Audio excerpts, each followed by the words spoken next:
Olá! Hoje a gente vai mergulhar de cabeça num assunto que é crucial para qualquer negócio: o COSO IRM. Pensa nele como uma espécie de bússola, sabe? Um guia para ajudar as empresas a navegarem num mundo que, vamos combinar, está cheio de incertezas. Então, bora entender como essa ferramenta funciona na prática. Bom, para a gente entender bem essa estrutura, nosso roteiro vai ser o seguinte. Primeiro, o desafio da incerteza. Depois, como o COSO IRM nos ajuda a navegar. Quais são as ferramentas, o mapa completo, quem está no barco e, claro, qual é o destino final dessa viagem. Então vamos lá. Para começar, por que toda empresa precisa de uma bússola? Qual é o grande desafio que estamos tentando resolver aqui? Essa pergunta é de $1 milhão, né? Como é que se navega num mar que está sempre mudando? A gente viu o que aconteceu com grandes empresas, escândalos, falências que abalaram mercados. Ficou muito claro que navegar às cegas não é uma opção. E aqui está uma sacada fundamental. Quando a gente fala de incerteza, não é só para pensar em coisa ruim, em perigo. Incerteza também pode ser oportunidade. É uma moeda de dois lados, sabe? O grande truque é saber gerenciar esses dois lados, o risco de algo dar errado e a chance de algo dar muito certo. Certo. Então, como é que as empresas podem fazer isso? É aqui que entra o COSO IRM, que funciona basicamente como um sistema de navegação super moderno para os negócios. A definição formal pode parecer um pouco intimidadora, eu sei, mas a ideia por trás é bem mais simples. Pensa no RM como um processo vivo, que envolve a empresa inteira, do estagiário ao conselho, para identificar o que pode dar errado ou certo, e gerenciar isso de acordo com o nível de risco que a organização topa correr. E aqui a gente simplifica ainda mais. Olha só, EM não é um projeto com começo, meio e fim, é um ciclo contínuo. Ele é movido por gente, em todos os níveis da empresa. E o mais importante, ele é aplicado lá no comecinho, na hora de definir a estratégia. A ideia é ter uma visão do todo, de todos os riscos juntos, como se fosse um portfólio mesmo, sempre de olho no tal do apetite a risco da empresa, para poder, no fim do dia, atingir os objetivos. Para esse sistema todo rodar direitinho, ele se apoia em 8 componentes que estão todos conectados. Vamos pensar neles como as ferramentas essenciais na caixa de um navegador. E para ficar ainda mais fácil de entender, a gente pode dividir essas 8 ferramentas em 3 fases bem lógicas, como se fosse uma viagem mesmo. Primeiro a gente define o rumo, depois a gente observa o horizonte e, por fim, a gente se mantém no curso certo.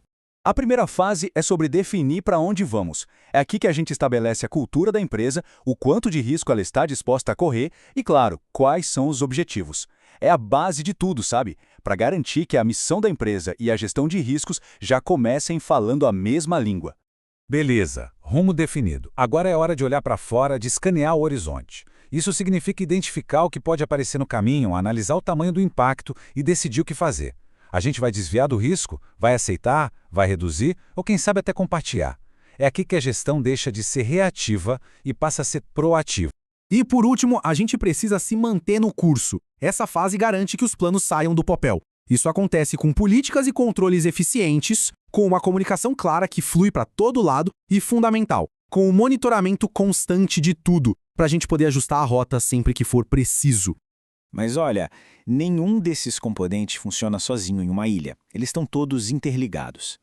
Então agora, vamos dar um passo para trás, dar um zoom out, para enxergar o mapa completo de como tudo isso se conecta na empresa.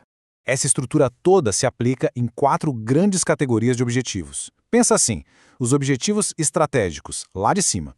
A eficiência do dia a dia, das operações, a confiança nos relatórios que a empresa gera e, claro, o cumprimento de leis e regulações, ou seja, cobre todos os ângulos do negócio. E essa imagem aqui, ela é clássica. É o famoso cubo do COSO. E ele é genial porque mostra visualmente como a gestão de riscos é, digamos, tridimensional. Pensa assim, de um lado, a gente tem aqueles 8 componentes. No topo, os 4 tipos de objetivos. E na frente, todos os níveis da organização, de um único departamento até a empresa inteira. É uma visão 360 graus, super integrada. Agora, de nada adianta ter o melhor sistema de navegação do mundo se a tripulação não souber o que fazer, certo? Então, de quem é a responsabilidade de fazer o ERM funcionar? A resposta é simples e direta, de todo mundo. Não dá para delegar o risco para um cantinho. Olha só como a coisa se distribui. O conselho está lá em cima, supervisionando. O CEO é o dono final do processo. Os gerentes cuidam dos riscos nas suas áreas. E na prática, cada funcionário, no seu dia a dia, executa a gestão de riscos. É uma cultura. Bom, já temos o mapa, as ferramentas e a tripulação a postos. Mas para onde a gente está indo? Qual é o destino final?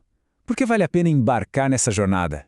O resultado é muito claro. Estamos falando de decisões mais afiadas, menos surpresas desagradáveis e perdas no meio do caminho, e principalmente, uma capacidade muito maior de identificar e agarrar oportunidades.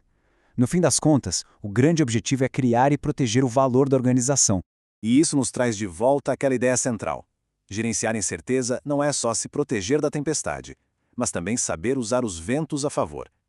Um bom sistema de gestão de risco ajuda a empresa a navegar bem nas duas situações.